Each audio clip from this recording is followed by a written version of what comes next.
bonjour à toutes et à tous. Bienvenue aussi à tous nos abonnés de notre chaîne YouTube. Si vous n'êtes pas encore abonné, c'est le moment, abonnez-vous. Voici les titres de l'actualité de cette revue de presse donc du 14 septembre 2021. Alors, nous allons commencer par le mode avion de nos téléphones. Alors oui, c'est la rentrée, vous allez me dire que je ne suis pas tout à fait, on va dire, à chaud dans l'actualité. On est tous connectés, on est à droite à gauche, les to-do list se remplissent à très grande vitesse.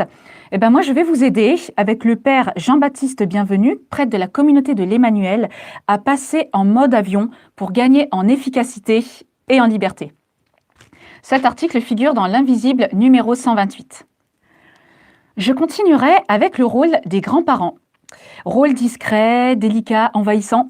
Comment les grands-parents peuvent-ils compléter l'éducation des enfants? Je vous lirai l'article de Marc et Marie-Vonne Pierre, fondateurs du parcours Croître et Progresser Ensemble, article qu'ils ont donné à l'Homme Nouveau, numéro 1742. En culture chrétienne, on va parler de 3 livres. Le premier, Donner mon doudou à Jésus. Ah oui, alors ça fait sourire, c'est mignon comme tout. Il s'agit d'un livre, sorte de boîte à idées pour éveiller les tout petits à la foi, un livre du père Jean-Paul Cazes paru aux éditions Salvator. Je continuerai ensuite avec le livre Réussir à l'école de Cécile Dalle, paru aux éditions MAM. Et enfin, Être là, une lumière au cœur de la souffrance de Elisabeth de Courrèges, donc jeune ergothérapeute, livre paru aux éditions MAM. Je vous en dirai plus à la fin de cette revue de presse.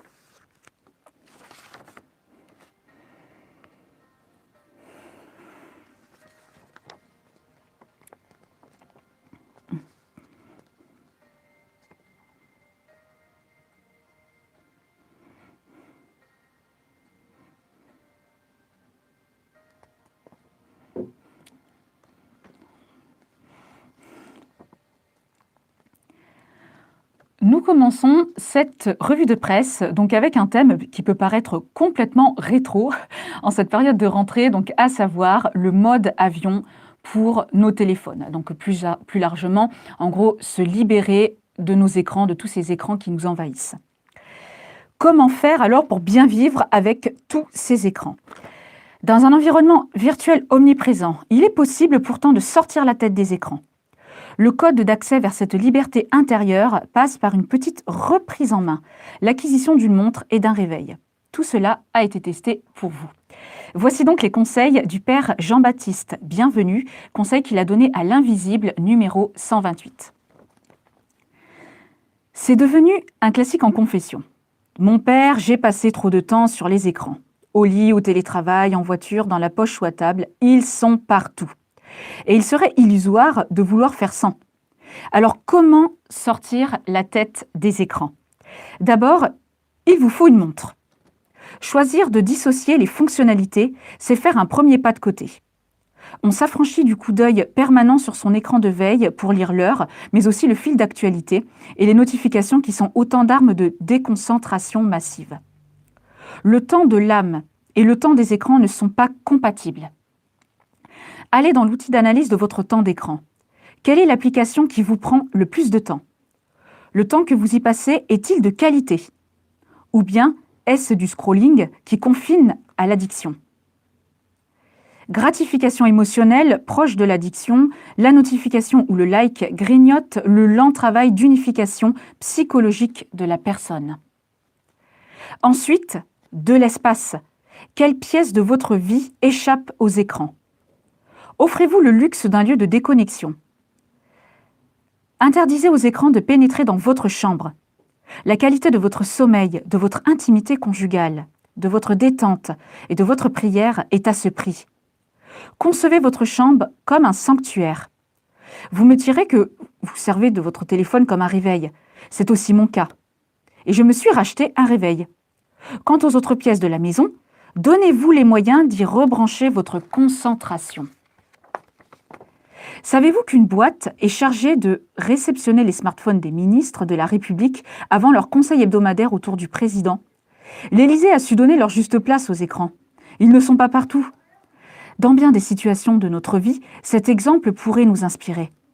Pourquoi ne pas avoir une boîte ou un panier à la maison pour y confiner les écrans lors des moments de partage et de convivialité? Pourquoi ne pas imaginer que tous les téléphones soient rechargés au même endroit, dans le séjour ou dans la cuisine?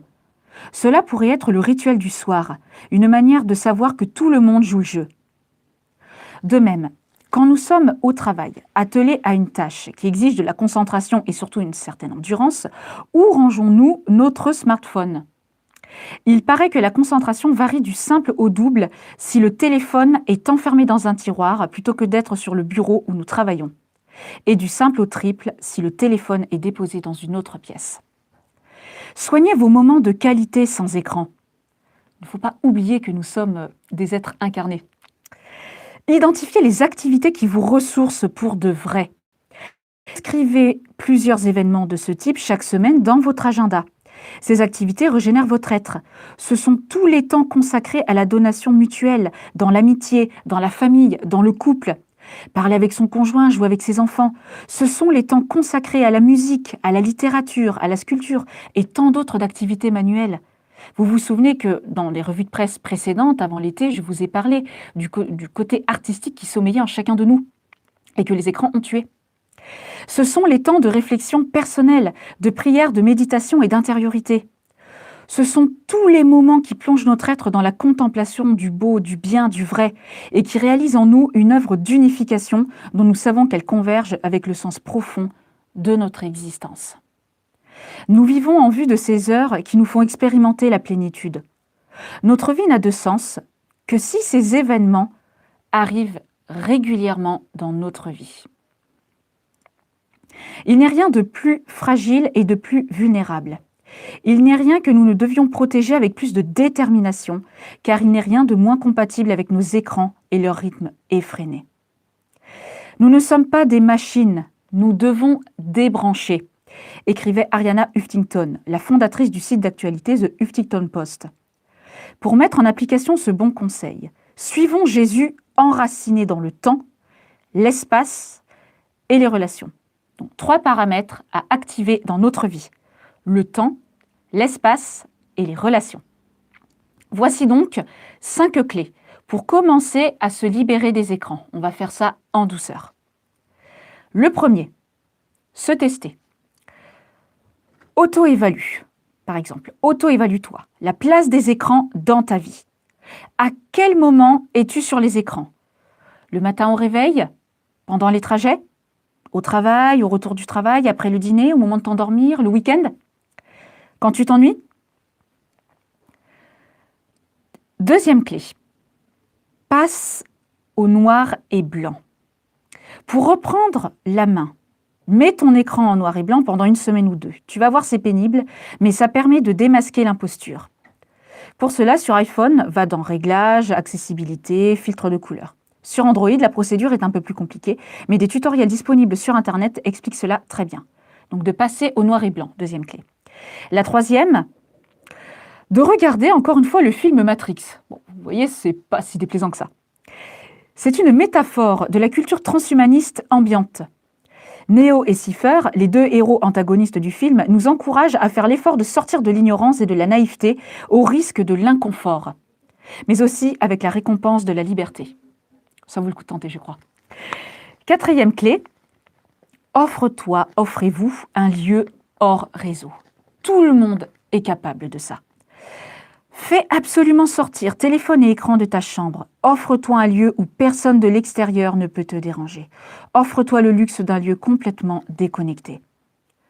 Et 5e clé, prendre le temps de bien manger. Quel rapport? Un risque nous guette quand nos téléphones font partie du menu. Donc choisis donc de faire de tes repas un moment déconnecté pour être mieux connecté à tes sensations gustatives et aux autres. Et pour terminer, voici le court témoignage personnel du père Jean-Baptiste. Je vous partage un exemple de ma vie de prêtre. Quand je me rends chez quelqu'un, par exemple pour un déjeuner dans une famille ou même quand j'arrive à l'hôpital pour donner le sacrement des malades, je laisse presque toujours mon téléphone dans la boîte à gants de ma voiture. Les conséquences de ce choix concret: plus de dérangements incongrus, plus d'interruptions qui empêchent d'écouter jusqu'au bout, Et surtout, plus de tentation de zapper discrètement si la conversation de table s'enlise ou que la rencontre devient franchement ennuyeuse. De même, quand je vais prier, je laisse toujours mon téléphone dans mon bureau. Je prends ma Bible et mon bréviaire plutôt que d'utiliser les applications correspondantes. Et ma prière n'est pas parasitée. Nous sommes appelés à être des saints au quotidien, pas des héros antiques à la volonté de faire. Alors pourquoi nous encombrer de tensions et de soucis que nous pourrions régler d'un coup par le confinement du téléphone au bon endroit? Parce que oui, en cette rentrée, c'est le téléphone que nous allons confiner et tous nos écrans. Alors vive la liberté! Voilà, chers auditeurs, si vous êtes intéressés pour relire cet article, je vous invite à aller sur le site de l'Invisible, numéro 128, Passer en mode avion du père Jean-Baptiste. Bienvenue. Nous allons maintenant aux éditions Salvator, intitulé « Donner mon doudou à Jésus » du père Jean-Paul Cazes. Alors un titre qui peut paraître niais, un petit peu naïf, mais en réalité, il s'agit d'un livre un peu constitué comme une boîte à idées pour éveiller les tout-petits à la fois. Donc dans chaque chapitre, il va y avoir un extrait d'évangile et des petites activités à faire avec les enfants. Donc soit un mime, retenir quelques mots, écrire une prière, et en fait après tout simplement faire dire à l'enfant ce à quoi il est le plus attaché, donc c'est-à-dire en la personne de son doudou, et quel doudou il peut offrir à Jésus chaque jour. Je vous donne quelques lignes de présentation de l'ouvrage. Ce livre fait écho à une expérience pastorale originale menée conjointement par l'auteur, donc le père Jean-Paul Cazes, et un groupe de mamans de 2 paroisses, donc en région parisienne. Leur préoccupation commune était comment donner à des enfants de 3 à 7 ans le goût de Jésus. Chaque mois, quelques mamans se retrouvaient pour lire les textes bibliques du dimanche suivant et soumettre des propositions d'animation pour que les petits découvrent Jésus avec leurs gestes, leurs mots, leurs jeux, leur propre langage. Ce livre rapporte fidèlement les trouvailles qui ont fleuri au gré de cet exemplaire, coopération donc de prêtres laïcs, mue par l'objectif d'éveiller de jeunes enfants au message merveilleux de l'Évangile. L'objectif de cet ouvrage est de semer ailleurs les graines d'une pastorale inventive qui cherche à honorer et respecter l'esprit d'enfance. Le titre, de toute façon, parle de lui-même. L'idée forte de cette expérience du père Jean-Paul Cazes la résume ainsi. L'éveil à la foi n'est pas un catéchisme, ni même un pré-catéchisme, mais un éveil. Il convient d'éveiller les enfants à ce qu'ils approfondiront plus tard au catéchisme.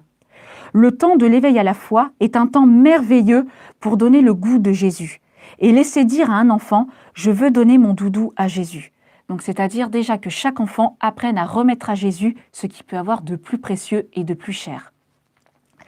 Si vous êtes intéressé par cet ouvrage, vous pouvez donc le commander aux éditions Salvator, donc « Donner mon doudou à Jésus » du père Jean-Paul Cazes. Deuxième ouvrage, nous sommes en pleine thématique de la rentrée, donc le livre de Cécile Dalle, « Réussir à l'école, astuces d'instit pour aider votre enfant ». Présentation de l'ouvrage. La première période du confinement a mis en exergue l'irremplaçable valeur de l'expérience pédagogique des instituteurs aux yeux de nombreux parents, lequel d'ailleurs ne s'était jamais trouvé désemparé devant le refus obstiné d'un enfant de faire sa page d'écriture, de ses déclarations tranchées sur son désintérêt pour telle ou telle matière. Toute situation créant tension et inquiétude. Forte de sa belle expérience de professeur des écoles, Cécile Dalle se propose dans ce petit livre maniable et pratique de rassurer les parents en leur donnant toute une série de trucs et astuces pour dédramatiser l'apprentissage des matières fondamentales et développer le goût des enfants à leur égard. Par des petites actions, sans pression ou impératif de réussite, le quotidien fourmille d'occasions d'apprendre. Et il est possible de modifier l'approche des devoirs pour aider à surmonter les blocages. Apprendre n'est pas en effet qu'une question d'accumulation de connaissances, mais implique l'acquisition de dispositions d'esprit et d'habitudes de vie qui peuvent être travaillées de façon informelle dans le cadre familial. Il ne s'agira donc pas, dans ce livre, de donner des conseils pour faire de l'école à la maison, mais d'aider à tisser une continuité éducative entre l'école et la maison, dans un réel souci de complémentarité et de compréhension des rôles spécifiques et non interchangeables de chacun, à savoir instituteurs et parents. Donc pour tous les parents qui souhaiteraient avoir des astuces justement pour, on va dire, vivre cette continuité de l'école à la maison, je vous recommande donc de commander le livre de Cécile Dahl, Réussir à l'école, un livre qui est paru aux éditions MAM.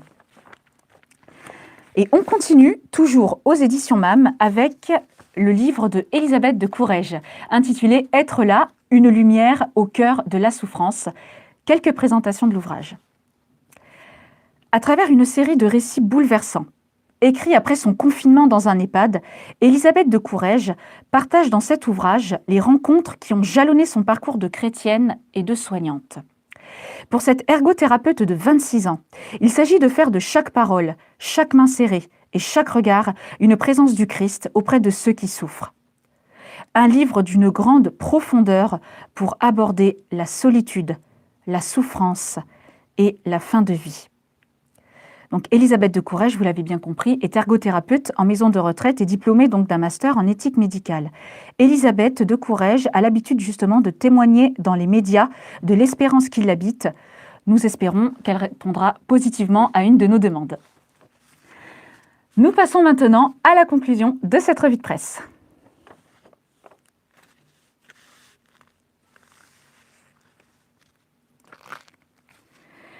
Il est temps de conclure cette revue de presse du mardi 14 septembre 2021. Je vous redonne les titres de l'actualité. J'ai commencé par l'article du père Jean-Baptiste Bienvenu qu'il a donné dans l'Invisible numéro 128 pour passer en mode avion. En cette période de rentrée où nous semblons complètement submergés plus que jamais par nos écrans, le père Jean-Baptiste vous a donné de précieux conseils dans son article pour faire en sorte de retrouver le temps, l'espace, les relations et la liberté.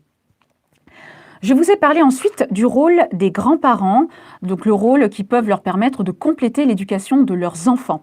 Je vous ai lu donc les conseils de Marc et Marie Vonne-Pierre donc dans L'Homme Nouveau numéro 1742. Les grands-parents doivent tout simplement redécouvrir le propre langage d'amour de leurs enfants et petits-enfants. Culture chrétienne, 3 livres. Le premier, Donner mon doudou à Jésus, un éveil à la foi chrétienne du père Jean-Paul Cazes, paru aux éditions Salvator. Réussir à l'école de Cécile Dahl, paru aux éditions MAM, et toujours aux éditions MAM, Être là, une lumière au cœur de la souffrance d'Elisabeth de Courrèges. Je vous laisse maintenant en compagnie de Jean-Yves Nériec qui va vous parler de l'évangélisation des musulmans. Et moi, je vous dis à mardi prochain. Très bon après-midi à l'écoute de Radio Maria.